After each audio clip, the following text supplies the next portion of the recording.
নমস্কার বন্ধুরা, জয় হিন্দ সবাইকে। আজকের ভিডিও আমি শুরু করছি একটা বিষয় নিয়ে, চেনা জিনিস। আমি এর আগে বলেছিলাম এই বিষয়ের ওপরে প্রত্যেকের ওপরেই আমার ভিডিও করবার ইচ্ছে আছে, তো জানি না সবগুলো পারবো কি না। আমি আজকে ভিডিও করছি দশমহাবিদ্যার এক অন্যতমা এবং মহাশক্তিধর ভীষণা রূপ দেবী ছিন্নমস্তা সম্বন্ধে। এর আগে আমি দেবী কমলা সম্বন্ধে ভিডিও করেছিলাম, তো তখনই বলেছিলাম যে আমার এক এক করে দশমহাবিদ্যার প্রতিটা দেবীরই সম্বন্ধে ভিডিও করবার ইচ্ছে আছে। তো জানি না কতটা কি করতে পারবো, তবে ইচ্ছে আছে, এগুলোর ওপর আমার ইন্টারেস্ট আছে।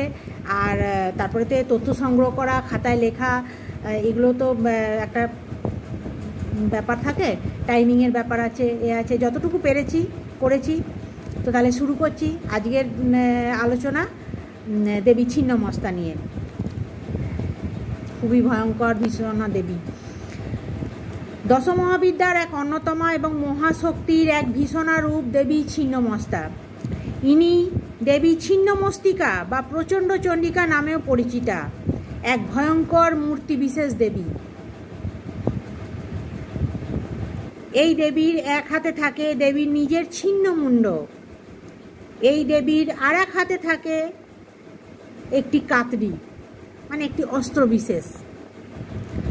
ছিন্নমস্তা দেবীর কবন্ধ থেকে 3টি রক্তধারা নির্গত হয়ে একটি তার নিজের মুখে পড়ে, মানে এক হাতে তার নিজের মুন্ড ধরা আছে, আর 3টে ধারার রক্ত বেরিয়ে একটি তার নিজের মুখে পড়ে, আর অন্য 2টি রক্তধারা দেবীর 2 সহচরীর মুখে পড়ে, মানে 2 সহচরী পাশেই দাঁড়িয়ে থাকেন, তাদের মুখে পড়ে। তো এই রূপে দেবীকে কল্পনা করা হয় যে যুগল সম্পর্কে আবদ্ধ দেহের উপর দণ্ডায়মান অবস্থায় দেবী অবস্থিত।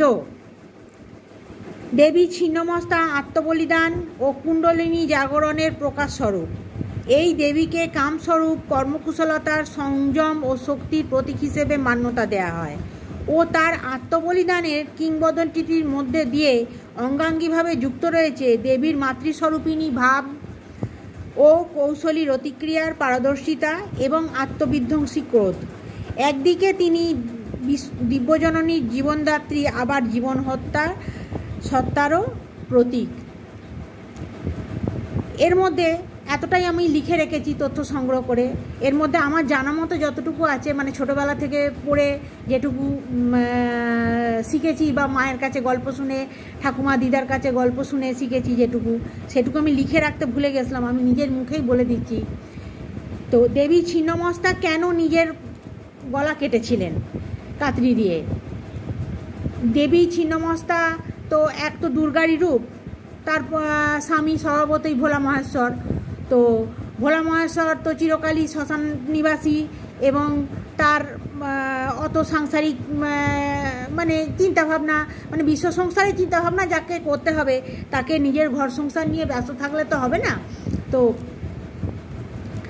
সেই হিসেবে দেবীর যারা সহচরী ছিল, দেবীকে সর্বদাই এই নিয়ে করতো যে তোমার বর বা তোমার স্বামী, তোমার পতি সংসার সম্বন্ধে অতটা চিন্তিত নয়, উদাসীন, বিশ্ব সংসার নিয়েই নিমজ্জিত তাদের ভাবনা চিন্তায়।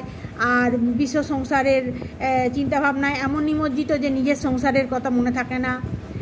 এই শুনে শুনে দেবী ছিন্নমস্তার একটু ভেতরে ভেতরে, মানে কি বলবো, না পারেন নিজের স্বামী বা পতি মহাদেবের ওপর রাগ দেখাতে, না নিজের সহচরীদের কিছু বলতে পারেন, একটু ভেতরে ভেতরে মানে একটা বাষ্প জমে।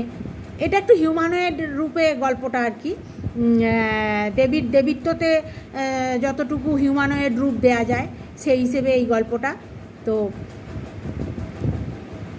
এমন সময় সহচরীরা ভীষণ বিরক্ত করতে লাগলো তাকে, দেবী আমাদের খিদে পেয়েছে, খিদে পেয়েছে, খিদে পেয়েছে, কোথায় কি পাই, কোথায় কি পাই, কি কিছু খাবার দাবার নেই, তোমার ঘর সংসার এমন যে কিছু খিদের পাচ্ছি না। তখন দেবী নিজের মায়া বলে কিছু ফল মূল খাদ্যবস্তু 2 সহচরীকে এগিয়ে দিলেন, সেসব তারা খেয়ে ফেললো, তাতেও তাদের খিদে পায় না। তখন দেবী দেবী বুঝতে পারছেন যে তারা কি চাইছে, তবুও তাদের জিজ্ঞেস করলেন, হ্যাঁ লা সখী, তোদের কি চাই? তখন বলছে আমরা রক্ত চাই, রক্ত না হলে আমরা আমাদের ক্ষুধা নিবারণ হবে না। যেই বলা সেই কাজ, দেবী হাতে কাতরি নিয়েছিলেন, মানে বা পাশেই ছিল কাতরি, হাতে ধরলেন, নিমেষের মধ্যে নিজের মুন্ড ছিন্ন করে দিলেন, নিজের গর্দন নিজেই কেটে ফেললেন।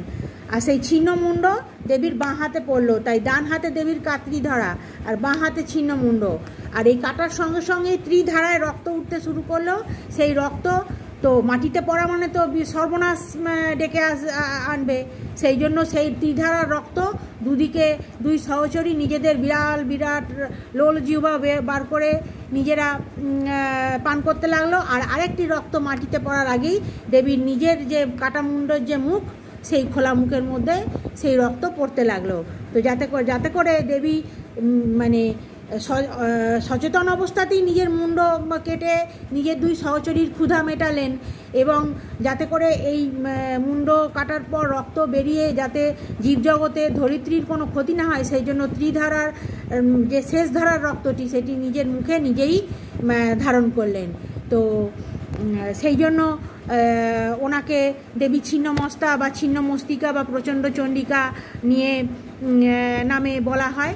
এই লাস্টের যে কথাটা বললাম এটা কিন্তু আমার ছোটোবেলাকার শিশুদের নানা রকম গল্প টল্প হয় সেই সবে পড়া, বা ঠাকমা দিদা মাসি এদের কাছে গল্প শোনা থেকে, মানে আমার স্মৃতিতে ছিল, আমি এই গল্পটুকু বললাম।